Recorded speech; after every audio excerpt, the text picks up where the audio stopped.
Hello, I'm the Locomotive Engineer, and I create 3D models of locomotives and trains. Welcome to today's video.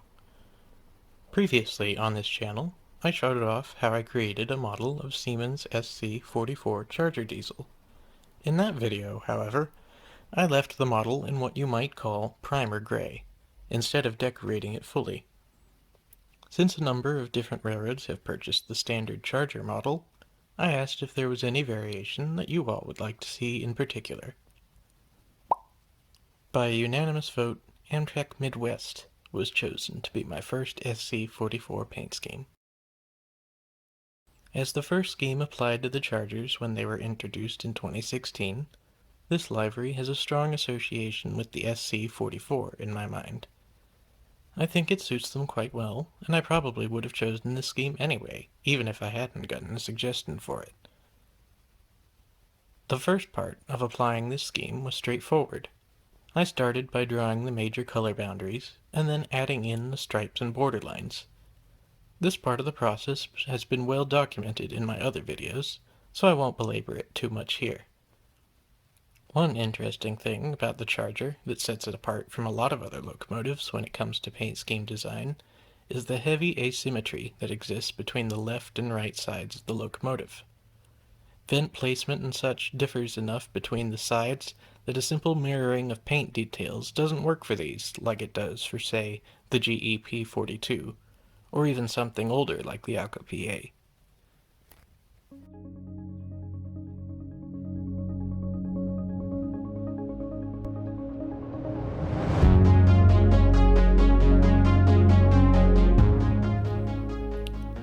With the main elements of the scheme in place, the next part of the process was detail work.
After tracing out the Amtrak Midwest logo, I could move on to this scheme's main challenge, the fading dots. As a fan of the similar technique that was applied to Amtrak's earliest Genesis units, I think this looks really cool. Applying this to a 3D model, however, is tricky. First, I carefully analyzed reference photos in an effort to understand the pattern. As it turned out, there were actually 8 distinct dot sizes, applied in sequential groups consisting of 3 to 5 dots each.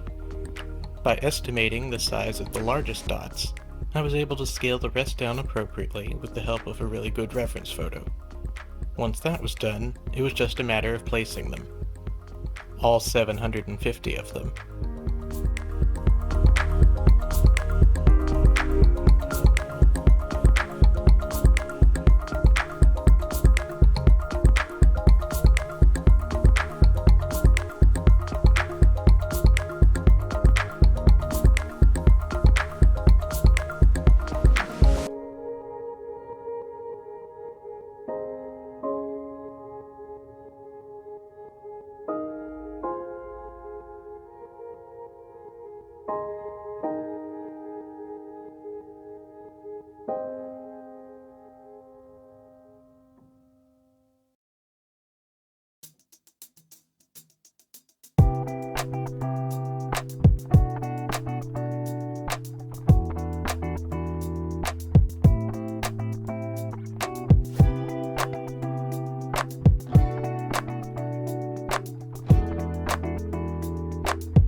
The most fun part of this scheme was probably the little heads-up display board on the front of the nose.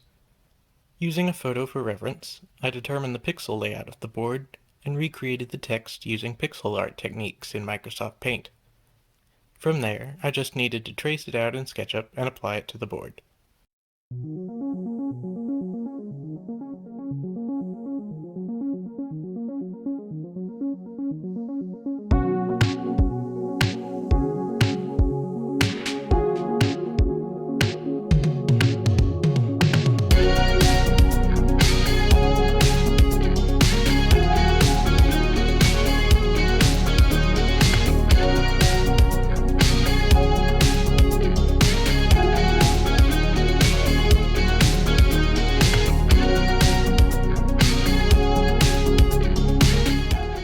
With that done, the model is complete. Let's take a look at the result.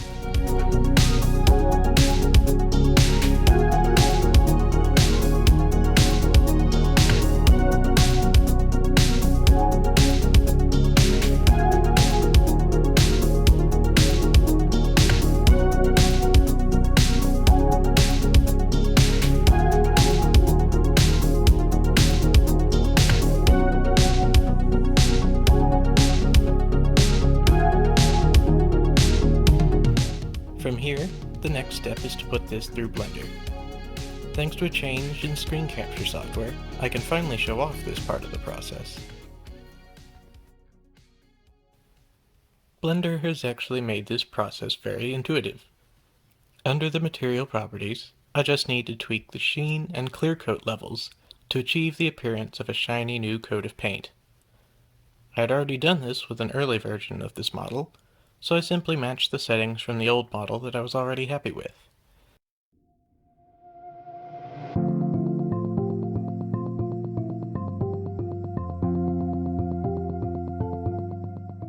A few in-progress renders helped me to make sure I was on track.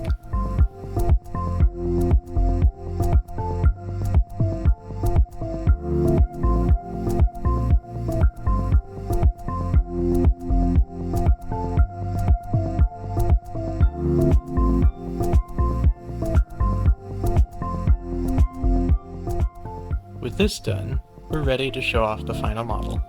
Enjoy!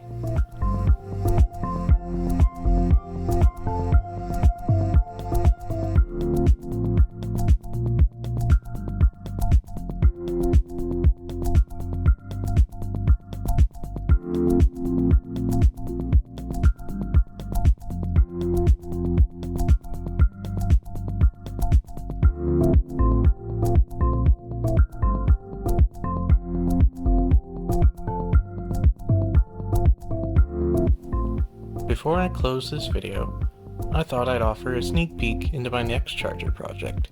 I'm really excited about this one, so keep an eye out for that video.